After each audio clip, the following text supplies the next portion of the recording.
man ang malupit sa katotohanan.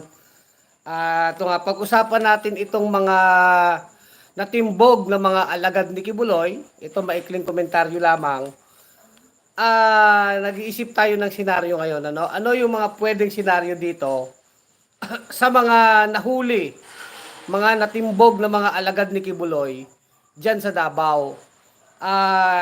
Yan nga po, ito ay mula sa arrest warrant po sa arrest warrant po na inisyu ng Davao City Regional Trial Court. So, 6 yung pinapa-aresto, pero 3 na po yung nasa. Yan, medyo nawawala kasi tayo sa sa signal. So ito ang pag-uusapan natin, mga kabunyog, mga kababayan, ano nangyari kung unti-unting maaresto itong mga kasama ni Kibuloy. Kasi alam natin talagang itong si Kibuloy, bagamat may warrant of arrest na po mula sa Senado, at ito ang huli, warrant of arrest mula sa Davao City Regional Trial Court, mukhang alam natin pinoprotektahan yan ng mga politiko at hindi naman yung mga Duterte sa Davao na talaga ng mga sinasabi nga natin, mga sindikato na yan. Ngayon, ito po yung mga naaresto dyan sa Davao City ng National Bureau of Investigation.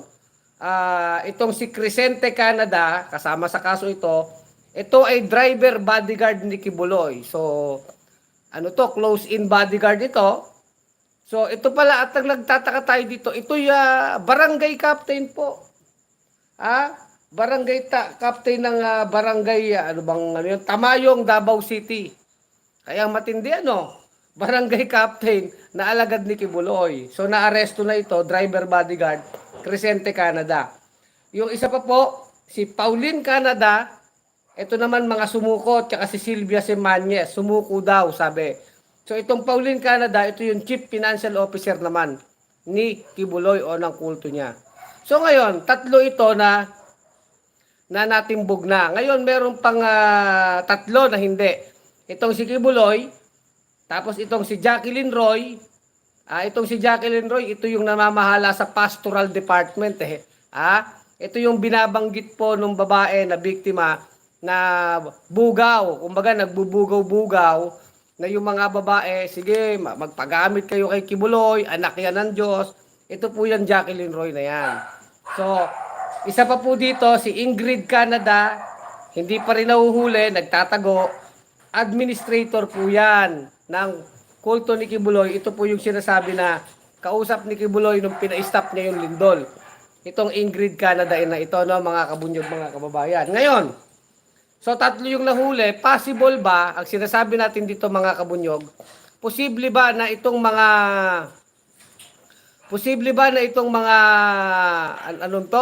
mga personalidad na ito ay kumanta, itong mga alagad ni Kibuloy ay kumanta sa National Bureau of Investigation, sa Philippine National Police. So posible po yung senaryo na yan. Kasi ganito po yan. Ito pong kaso na ito ay may kinalaman sa sexual abuse, child abuse. Kung saan available po ito, Ang tingin natin ito nakapagpiyansa na. Pero siyempre, tuloy-tuloy ang pagtakbo ng kaso nito. At malamang, doon sa qualified human trafficking, baka malamang kasama din itong mga ito. O ilan dito, doon sa kaso ng qualified human trafficking na walang piyansa. Kasi ang mangyayari po dito, ito aresto na may piyansa, yung sexual abuse, child abuse. Yung isa pong kaso sa Pasig City Regional Trial Court, paglabas po ng warrant of arrest doon, wala na po yung piyansa. So in short, kagaya itong mga ito, pwedeng kasama na nila si Kibuloy na makukulong hanggat hindi natatapos ang kaso. So ganun po yun mga kabunyog, mga kababayan. So ngayon, pag-uusapan natin ngayon dito, ano ang mga pwedeng senaryo na dito na pwedeng mangyari. Unang-una po mga kabunyog, mga kababayan, ito pong 3 na ito ay pwedeng kumanta. Ano ibig sabihin ng kumanta? Magtapat na po sila ng kanilang mga nalalaman. Halimbawa itong si Crescente Canada. Dahil pwedeng ang mangyayari dito, iisipin muna nilang iligtas nila yung sarili nila. At usually, kung po pwede yan sa korte, yung pinaka mga less guilty, yan yung pwedeng mag-witness laban doon sa pinaka mastermind. Na alam naman natin, ang pinaka mastermind dito, pinaka big boss nila sa sindikato nilang kulto, si Kibuloy. Yun po yung pinupunto natin dito. So, kung ito ay kakanta, ang pinakamatindi dito, marami itong sasabihing impormasyon na hindi pa naririnig dun po sa komite ni Risa Hontiveros. So, halimbawa ko dito, si Crescente Canada, driver bodyguard. So, sigurado tayo, halos araw-araw kasama niya si Kibuloy. Hindi ba? At pwedeng yung mga sinasabi ng isang witness doon sa Senado na yung mga baril po na binibigay ni Kibuloy kay Duterte at kay Sara Duterte. No, na sinabi nung isang alagad ni Kibuloy, nakita niya, nagtatransaksyon po ng mga matataas na kalibre ng armas dyan sa bandang Glory Mountain sa Davao. Si Kibuloy at ang mga Duterte. So yun po, Crescente, Canada. So ibig sabihin, kahit yung mga ginagawa ni Kibuloy sa pang-araw-araw, pwede niyang ibulgar yan. At marami po yan. O, ito naman si Pauline Canada, Chief Financial Officer, ay matindi ito. Ibig sabihin, pag usapang pera, lahat ng pinansya ng kanilang kulto, ng kanilang simbahan, alam ito ni Pauline Canada. So ito, dahil ang pera po, yan, mapakas man yan or sa bangko, yan po ay traceable ng Anti-Money Laundering Council. Kung yan ay cheque, diniposito sa bangko, kung itong si Pauline Canada, ang Chief Financial Officer ng kulto ni Kibuloy, marami itong alam. Ibig sabihin, kung ito ay tetestigo laban kay Kibuloy, ibubulgar niya ngayon. Saan hinuhulog ang pera? Saan lumalabas? Saan ginagamit? Magkano? Saan ang galing? Hindi ba? At alalahanin natin, itong si Kibuloy, ang inilagay nila dyan na administrator ng property ng kanilang kulto, yung KOJC, ay si Duterte. Si Duterte po. So itong si Pauline Canada, maaaring, kung magtitestigo ito, sasabihin niya lahat ng financial transaction ni Kibuloy. Na sinasabi nga po ng mga, Canada din kasi ang apelido nito, no? Yung mga yung mga alagad ni Kibuloy dyan sa Canada na nagsisisi na at nagtapat na dun sa Senate. Eh alam niyo po, yung nakokolektang 100,000 na pera dyan sa Canada, pinanggagasolina lang ni Kibuloy sa kanyang jet. At yung mga bulk cash smuggling. Isa po sa kaso ni Kibuloy sa United States ay bulk cash smuggling. Kasi yung mismong cold cash po sinasakay di umano sa jet ni Kibuloy. O yan ang mga kaso niya na hawak po ng Federal Bureau of Investigation. So, pwede rin kumanta dito si Pauline Canada. At tingin natin dito, pag kumanta ito, hindi ito magagawa ni Kibuloy ng walang proteksyon ni Duterte. Yan ang 100% na masasabi natin.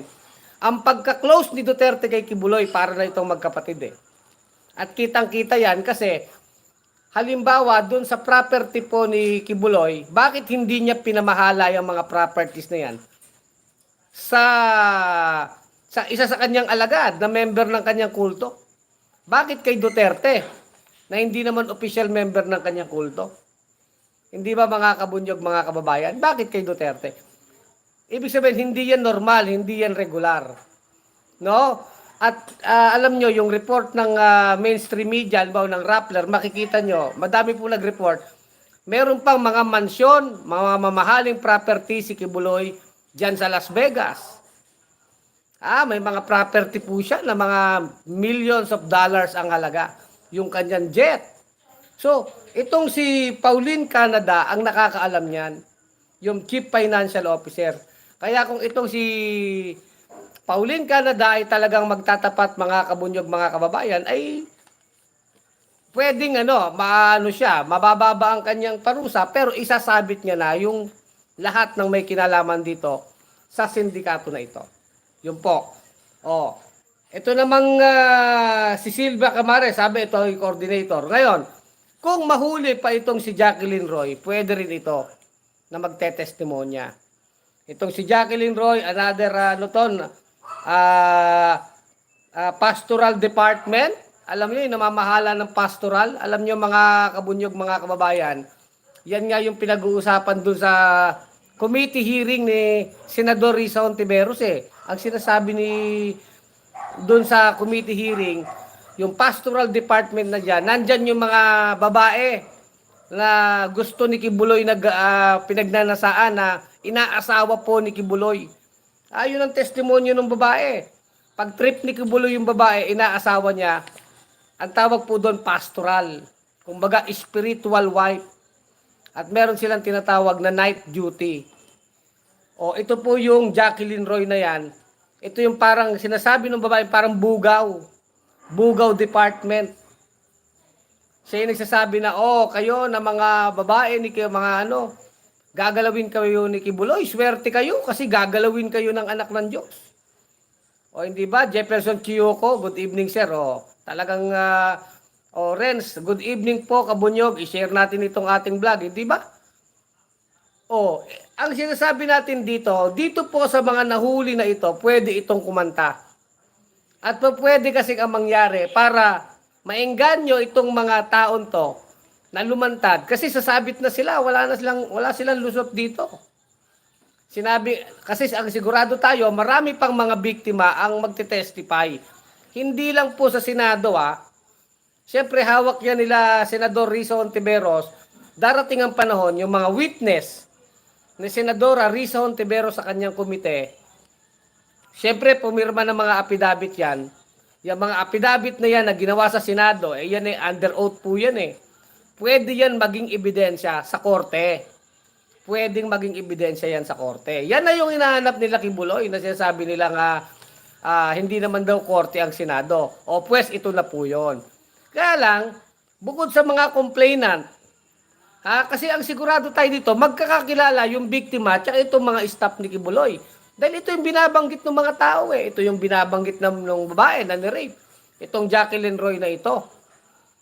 So, ang pinaka-strength nito, kung itong mga ito ay babaligtad at ididiin si Kibuloy on some part, pwedeng kahit si Duterte sasabit na. Dahil yung isang testimonya, may mga baril-baril transaction na.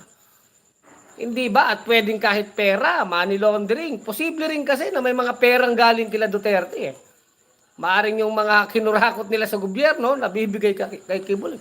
Alam yan. Maaring may alam dyan si Pauline Canada, yung Chief Financial Officer. Yung mga money laundering activity nila, saan pinadadaan ng pera. Dito naman kay Jacqueline Roy, yung ginagawang mga kamanyakan ni Kibuloy sa kanyang mga biktima, na ang mga nagtetestimonya ng mga biktima.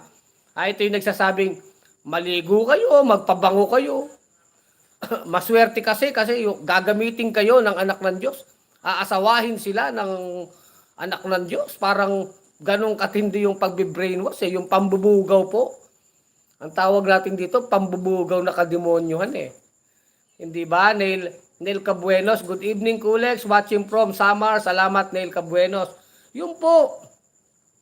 Kaya dapat ito, yung mga nahuhuli na ito, ang tingin ko dito ay kinakausap na ito ng National Bureau of Investigation on some level ng Philippine National Police. Pagsasalitain ito. Pero ito, kasi sigurado tayo nakapiyansa ito. Nakapiyansa ito. Pero pag dumating pa yung isang piyansa kasi, mahihirapan sila. Yung isang aresto. Yun po kasi non-bailable yun. Yung sa Pasig City Regional Trial Court, yung qualified human trafficking. Mabigat pong kaso yun. At yun ay walang piyansa. So, itong mga alagad ni Kibuloy, posible na ililigtas nila yung sarili nila, tetestigo sila laban sa kanilang amo. Titignan natin ang galaw dyan ng Department of Justice. No? Pero siyempre, i-determine pa rin dito mga kabunyog.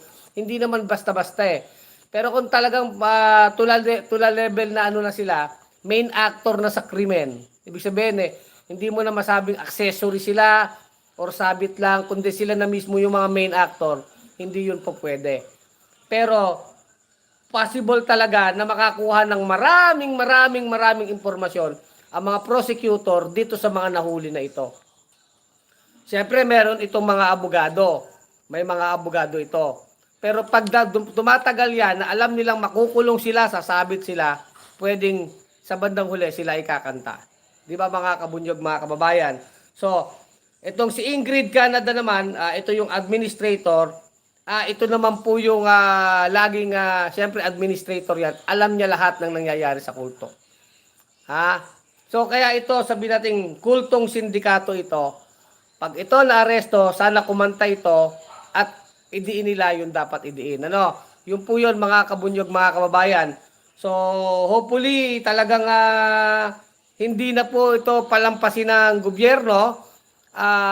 Alam nyo, si Kibuloy, sa totoo lang, pinoprotektahan yan nila Duterte. Pinoprotektahan yan ng mga politiko at hindi yan talaga magpapahuli ng buhay. Sabi nga nila Robin, nila Roque, magkakagulo daw, baka man lalaban. Pwedeng nakalabas na yan ng bansa, di ba? Madaming possibility, pero tingin ko mag-aalatebes yan, mag-aalabantag yan, magtatago-tago yan. Ganun po yun mga kabunyog, mga kababayan. Ngayon, kailangan makumpleto po na mahuli lahat. Kasi sa ngayon, ang nahuli pa lang si Crescente Canada, tas sumuko yung Pauline Canada, Sylvia Camañez. Ito, nagtatago si Kibuloy, si Jacqueline Roy, at si Ingrid Canada, yung administrator. Ano? So, ano tayo dyan? Sinusundan natin yung development nitong kaso na to kasi bandang huli, ang kailangan natin dito, mga kabunyog, mga kababayan, katarungan. Katarungan para sa mga biktima, para sa mga inabuso. No? Hopefully, ikanta na, kumanta na itong mga ito.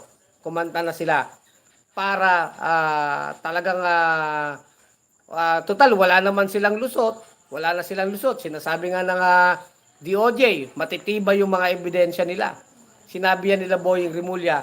So, pinakamaganda rito, kumanta na. So, hanggang dito na lang ang ating maikling vlog, mga kabunyog, mga kababayan, Jefferson Chioco, baka maalala, Sulweta, sayang ang kanta nila. Oo. Yun nga kay Bantag nga, yung Sulweta, di ba, sabi inatake sa puso. May mga ganun, ano? Alam nyo, para tayong nanonood ng pelikulang pansindikato dito Kumbaga, kung nahuli to, ano kayang susunod na mangyayari? Pero ang sigurado tayo dito, matindi po ang ginagawang proteksyon ng mga Duterte dito kay Kibuloy. At bakit nila pinoprotektahan si Kibuloy? Alam natin yan. Huwag na tayong magtanga-tangahan dito. Bakit pinoprotektahan ng mga politiko? Lalo na ni Duterte, itong si Kibuloy. Pagkat alam natin, meron pa yan isasabog. Meron pang pasabog yan na pwede talagang posible na si Duterte ay sangkot pa sa maraming kabalbala ng kulto ni Kibuloy. Sigurado tayo dyan. Kasi bakit si Duterte ang pinamamahala ng mga properties, ng mga ari-arian ng kulto ni Kibuloy? Bakit si Duterte? Hindi ba mga kabunyog, mga kababayan? So hanggang dito na lang ang ating vlog, mga kabunyog, mga kababayan. Muli, ito si Kulet Soliman, ang malupit sa katotohanan sa bunyog pagkakaisa.